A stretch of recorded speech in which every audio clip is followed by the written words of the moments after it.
In this presentation, we will be discussing the long-handled shoe horn. The objectives of this presentation are for the viewer to understand the purpose of a shoe horn, where to find a shoe horn, and how to use a shoe horn. The purpose of a shoe horn is to aid in putting on tennis shoes.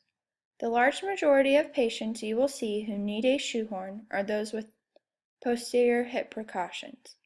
They need a shoe horn because one of their precautions is that they cannot bend at the hips past 90 degrees. This inhibits their ability on putting on their shoes as well as tying their shoes. Another patient who will need a shoe horn are those with back precautions. One of the back precautions is that you cannot bend, therefore they will need a shoe horn as well to put on their shoes. People with balance issues would also need a shoe horn because when they bend forward it throws off their equilibrium. Therefore, a shoe horn would be a more safe and effective way of putting on their shoes. Obesity is another reason a patient would need a shoe horn, because they could have a hard time bending over to put on their shoes. There are many different types of shoe horns varying in length, material, strength, and handle grips. First, we are going to discuss the black shoe horn in the picture on the right. This shoe horn is plastic and is easier to find commercially. Obviously, the shoe horn is shorter than the two on the left, so you would need to make sure if your patient has a shorter shoe horn that they are not breaking their hip precautions. Next, the shoe horn with the red handle is made of metal. This metal is thicker than the other two metal shoe horns. Therefore, if your client puts a lot of force into putting their shoes on, this would be the best option. This shoe horn also comes in other lengths. The next shoe horn with the black handle is different because it has a much thicker handle grip. This would be beneficial for those who do have problems with grip strength because they would have more to hold on to.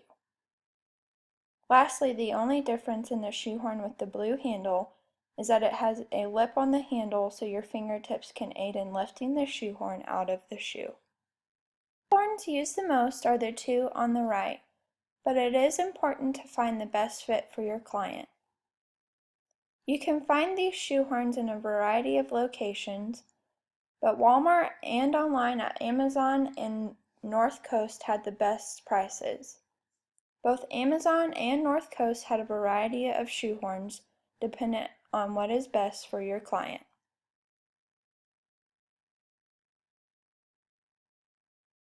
Lastly, if your patient needs a shoe horn, they are most likely going to need other adaptive equipment. Patients who can't bend down to put on their shoes will also not be able to bend down to tie their shoes. To allow for complete independence, if a patient has tie-up tennis shoes, elastic shoelaces are the best option. These shoelaces look like regular shoelaces and also come in a variety of colors. Velcro shoes are also another option.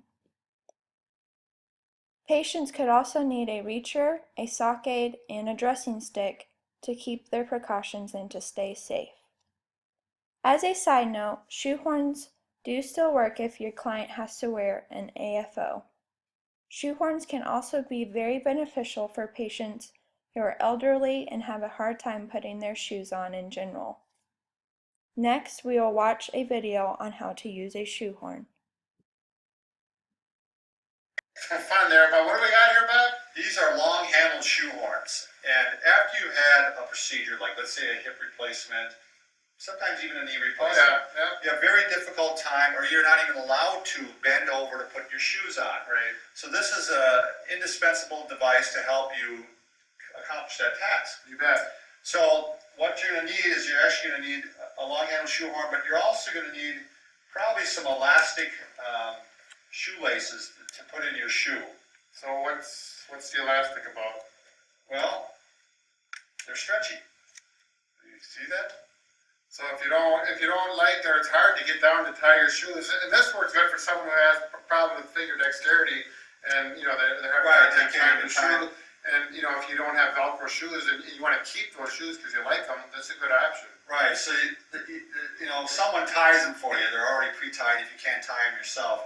But now you're going to be able to slip into the shoe. Well, if you get broke loose, but normally it stays tied. Tie are good and tight, Bob. But you won't need to keep retying it. So here it is. It's all tied up. All I need to do is put the shoe on the floor. Can you catch that, Nancy?